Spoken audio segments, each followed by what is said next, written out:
He's here. Well, what are you waiting for?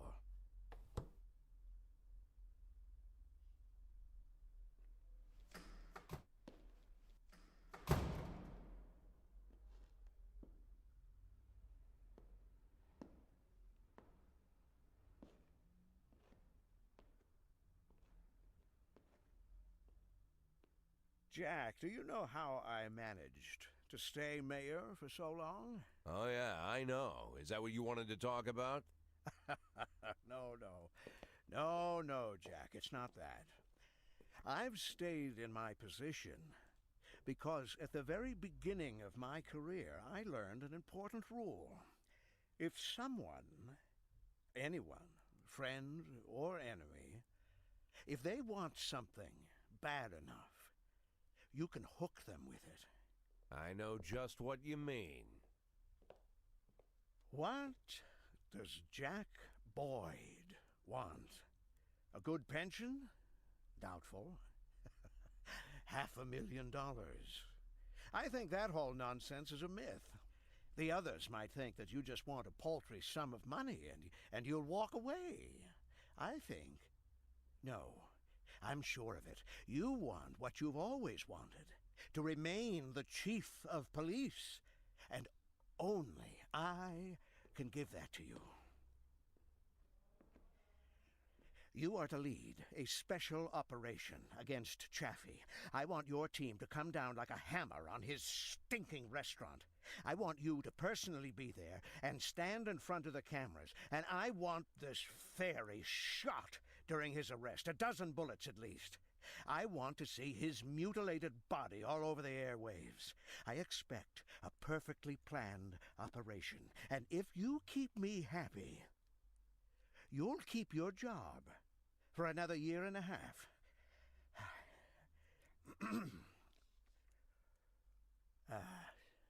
I think we have an agreement, huh? Not 1.5 years, Mr. Rogers. For the rest of my life. You think you can dictate terms, Jack? Yeah. Because if someone wants something bad enough, you can hook them with it.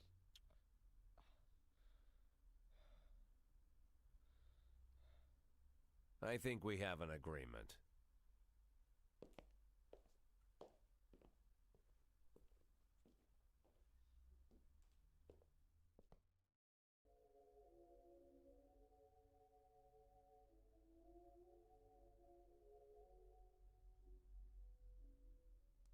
Mr. Boyd, there's some armed men on the floor.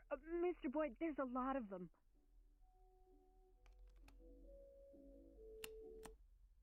I didn't catch that. Say again?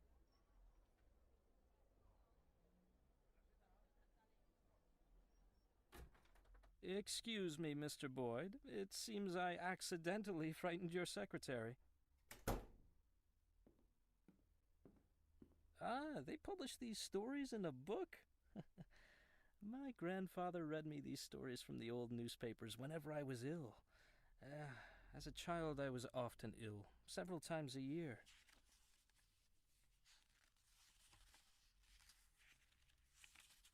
And you know what, Mr. Boyd? You're no Bobby Flash. I'm aware of that. No. I mean it as a compliment. You want to clean up all the crime in Freeburg, right? Or so I dreamed, once upon a time. Do you know why you failed, Mr. Boyd? Do you know why Bobby Flash always wins? Because when you're surrounded by cartoon criminals, the only way to win is to become a cartoon cop. You're no cartoon, Mr. Boyd. You suffer too much. You have too many doubts, too much fear, too much internal conflict. Maybe that's why the people of this city forgive all your mistakes, because you seem like a real human being. If Bobby Flash made a mistake, we'd never forgive him. From Bobby Flash, we want cold, calculated perfection, and this is why I've decided that I don't mind if you keep your job. What, have you abandoned your insane plan to storm the city hall? You think it insane? To solve all my problems in a single stroke? Assuming, of course, that we're properly prepared. Let's say we do burn City Hall to the ground. and kill Rogers. What next? You simply walk into the smoke-filled room and take a seat in his smoldering chair?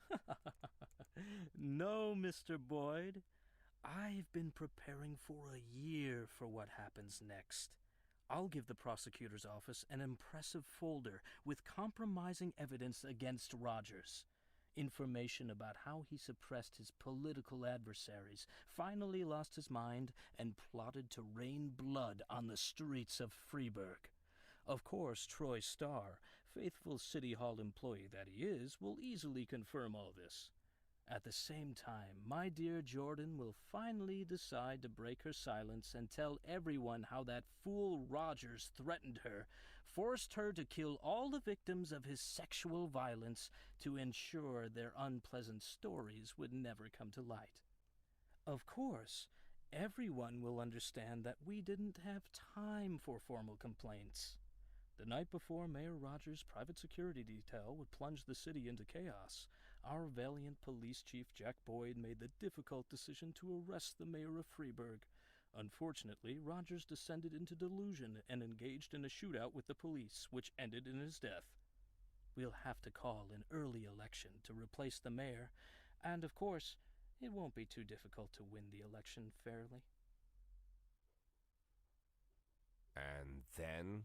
You know, Mr. Boyd, most of the facts that I collected in Rogers' file are quite true. Anyone who reads through the mountain of evidence would have no doubt that this man was the most vile person in the world. Murderer, a rapist, thief, racist, sexist. Are you a sexist, Mr. Boyd? I'm sorry? Are you a sexist, Mr. Boyd? Or perhaps racist? I try not to be. That's it. I as well. Although I have long been known under a revolutionary pseudonym, I myself am no revolutionary. I believe in evolution.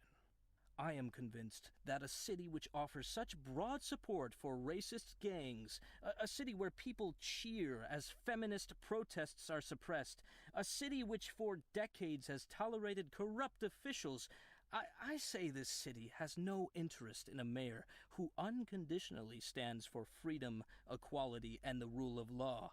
Not yet.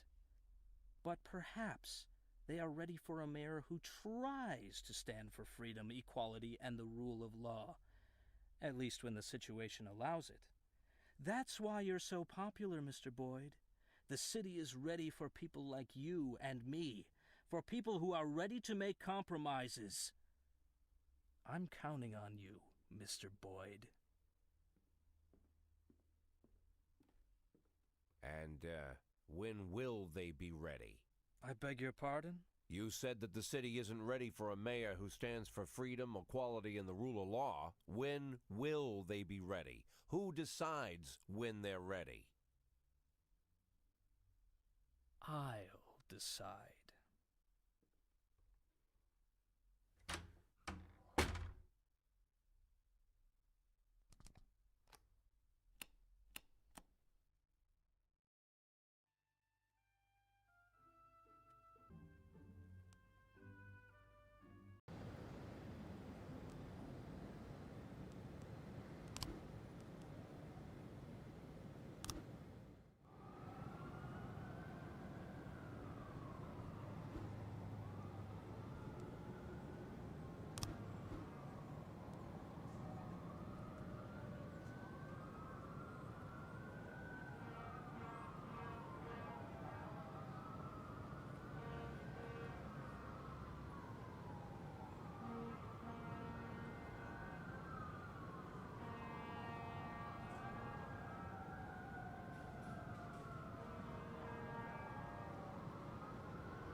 Hey, Jack!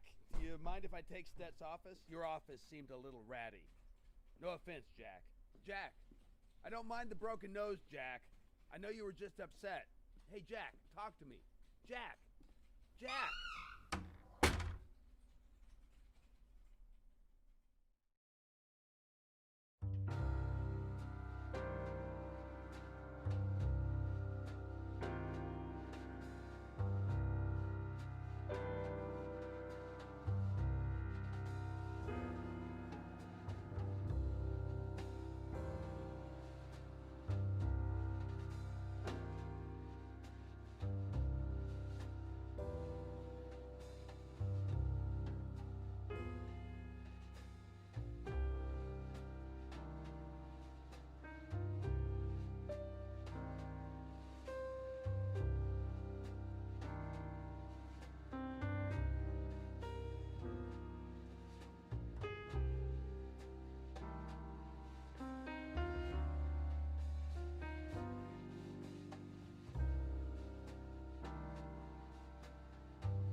How can I help you, sir?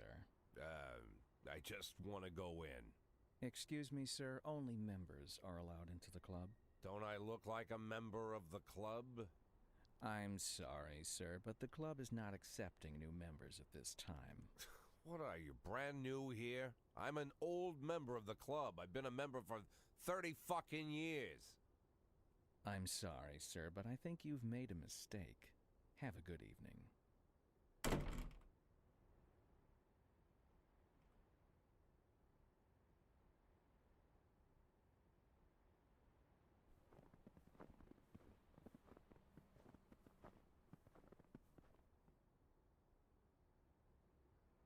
One, two, three, four, 5, 6, 7, 8, 9, 10, 11, 12, 13,